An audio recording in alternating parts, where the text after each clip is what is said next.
Hello again on a beautiful spring day up here in Johannesburg. I hope you had a great weekend, which did not include a visit to the sewerage-infested end of the Hartbeespoort Dam. Our municipalities are in dire straits. Delmas has an outbreak of typhoid. The beautiful Hartbeespoort is being despoiled. A little girl drowned in an open drain at Kriel, all in 1 week. We've looked at 2 municipalities to try and understand what is going on and whether there's hope. Evelyn Moqhaka and her family moved into this house in Constantia outside Kroonstad in 1980, and they were very happy here. But for the last 10 years, she and her neighbors have been living in a pool of sewerage, and it's still bubbling out.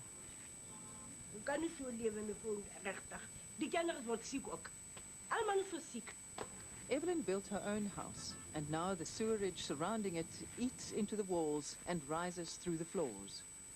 En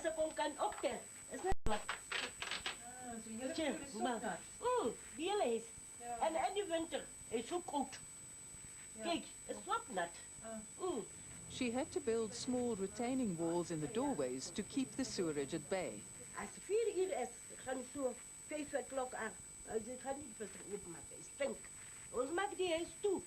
So who should be helping Evelyn out of the sewerage? Let's take a quick look at a typical municipal structure. There are 2 layers, one political and one administrative. The executive mayor is elected by the council, made up of councillors elected by the community, people like Evelyn. The municipal manager is the head of administration and the accounting officer for the municipality. So the people responsible in Evelyn's case are the mayor, Hluhumu Lebona, and the municipal manager, Mos Mwadira, and they say they are doing a lot. That as I'm talking to you, we have the project it's actually being attended to. We've got consultants there that are working on that. You know, we are pumping so much money and knowledge into that to try to relieve that problem. If they are doing so much, why has Evelyn been living in sewerage for the last 10 years? It is obvious that the existing infrastructure is falling apart and that it's going to cost a lot of money and expertise to fix this. In this case, when the pipes gave way, the council simply diverted the sewage into an open trench, and only after 2 people had drowned in this stream did they build a little bridge, which is also falling apart. For us to be focusing, like it happens with the press, to be on the wrong things. You know, look early here, when you get sewer spillages, they would go there with cameras and zoom it out and make it a big thing. After flying over Constantia, we certainly didn't think that this could be seen as a small sewer spillage. In fact, the problem seems gigantic, with sewerage covering vast areas of land. The managers of this municipality actually received bonuses for their performance at the end of last year. You're saying the sewerage and the bonuses have nothing to do with each other, but I can't but relate them to each other. They have to do with money. No. The point I'm trying to make... the woman I was speaking to this morning said to me, how can the municipality do this? Why can they give us nothing? Nothing in my life has changed for the past 10 years. So you're not going to respond to her question on camera? I don't want to really get involved in that, because the source of that information could be other people with their own different agenda. Well, do you dispute the information? Do you say it's not true? Everybody is entitled. I say it's not true just against the background of the many things that has happened. I said to you... What do you mean? Are you saying that you did not get a bonus of 106,000 Rand last year? Well, that is my personal thing. We went to his boss, MEC for Local Government and Housing in the Free State, MJ Mafireka. What is your impression of the Moqhaka municipality? Moqhaka is one of the municipalities that financially they're not doing well. If you say financially it's not going well, what do you mean? I mean, if the collection of the revenue is very bad there. Is it acceptable that they granted themselves a total of about R500,000 in bonuses? It's not acceptable. The sad fact is that Moqhaka municipality is battling to spend their 10 million Rand municipal infrastructure grant. For people like Evelyn, this means more empty promises like this one, which promised to solve her sewerage problem. It gets even worse with the type of people employed in municipalities being called into question. In June 2004, traffic officer Paulus Matsabu was found guilty of bribery. But a person who has been found guilty of bribery is still employed as a traffic officer. What I told you is enough. I left it to the line manager to sort the thing out.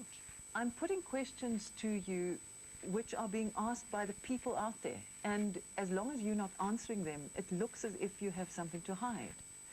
Why is a person who's been found guilty of bribery still in your employ?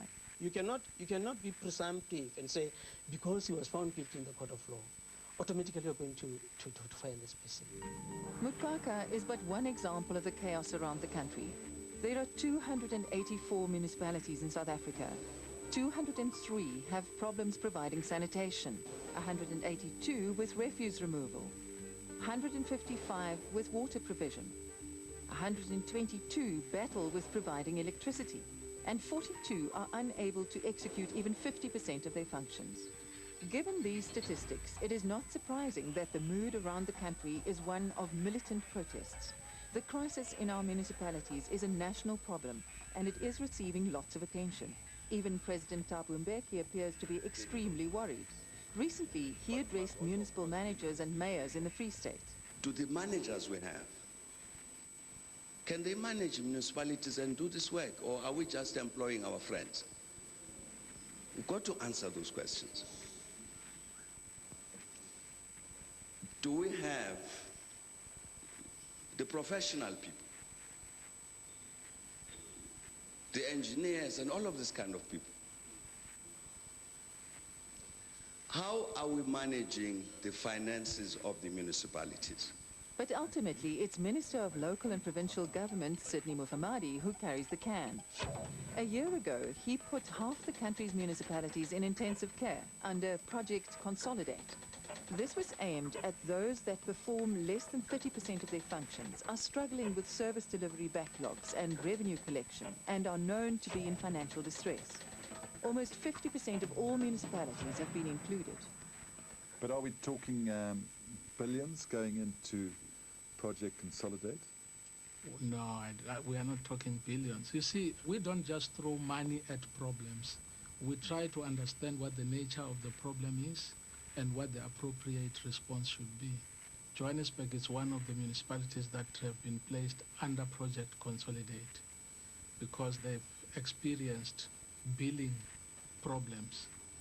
But the reason why they are experiencing billing problems is because they've been able to extend services within their area of jurisdiction to areas which were without these services. Would you make the concession that in many cases there are highly paid officials who are just not qualified to do that job?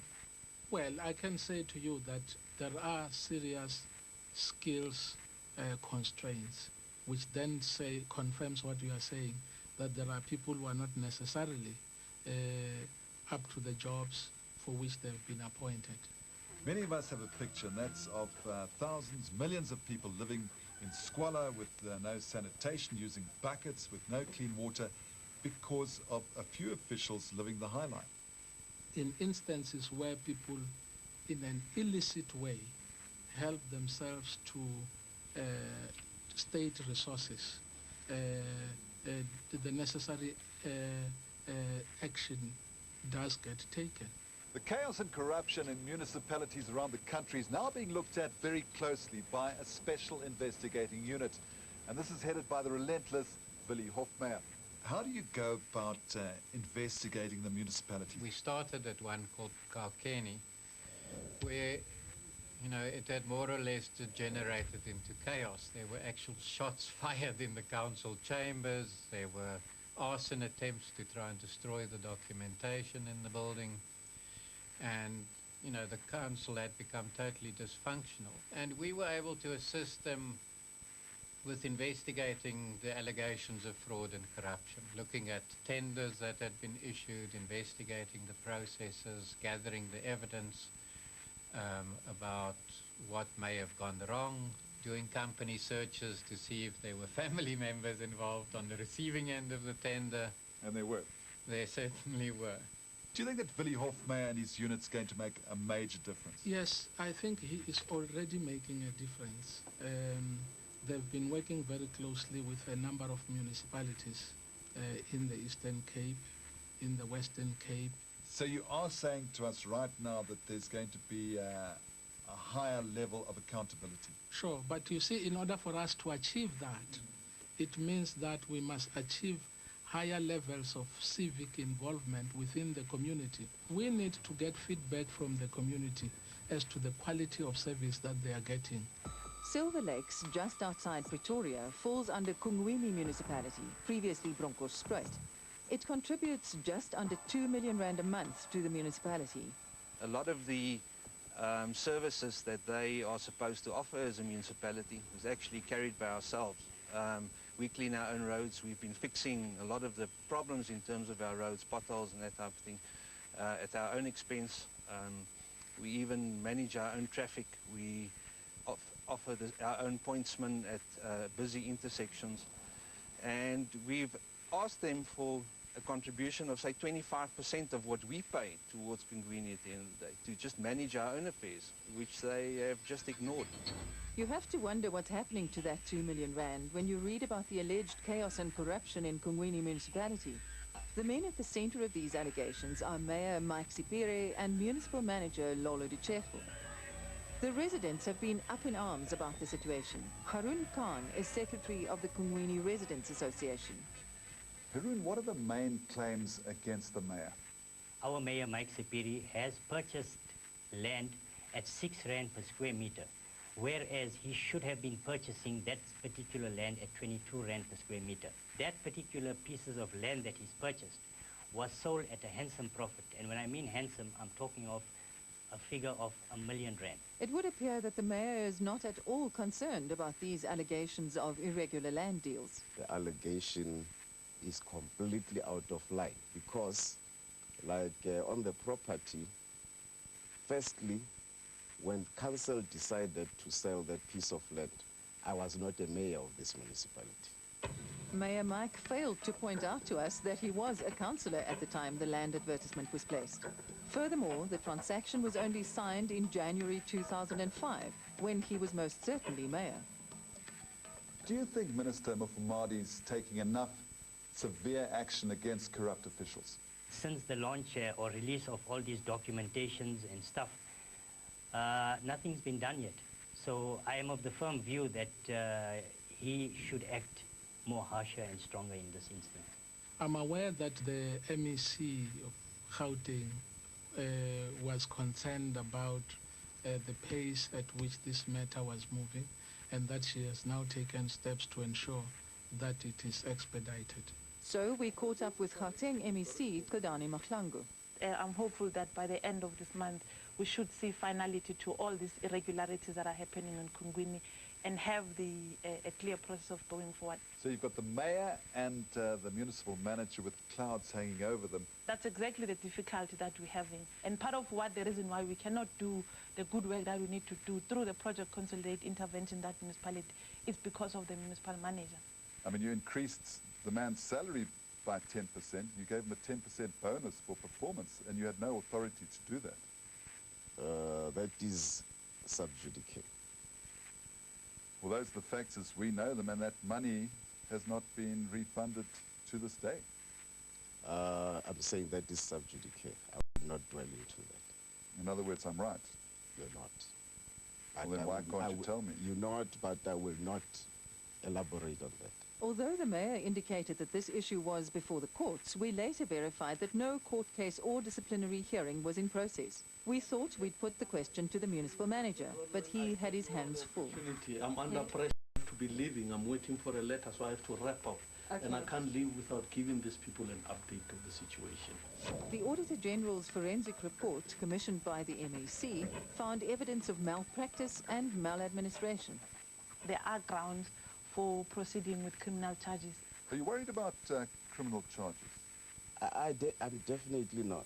I'm waiting for the day that criminal charges will be laid against myself. You're that confident? Yes, I am. You actually want them to lay these charges against you? Yes, if they believe they have a case, let them do that. And I'm willing, and I know that I will have my day when the truth comes up. Seems as though the truth came out sooner rather than later. Shortly after our first visit, Mayor Mike resigned over the irregular land deal allegations, and the municipal manager was suspended. So I think there's a great level of seriousness about tackling the problem. But, you know, I think the problem is also pretty big. So I don't think that one should expect instant solutions. But for people like Evelyn Moqhaka from Constantia in the Free State and thousands of others like her, things are just not happening quickly enough. They seen by the television, the municipality, and corruption, and the geld, and help ons nie. Well, people have got an absolute right to expect an improvement in their conditions of life. Die huis van my, ek het homself gebou. As hy so is, my hart word seer. Maar eindelijk ek soek my huis reg. Die masbala, hy moet my huis kom reg maak, asseblief.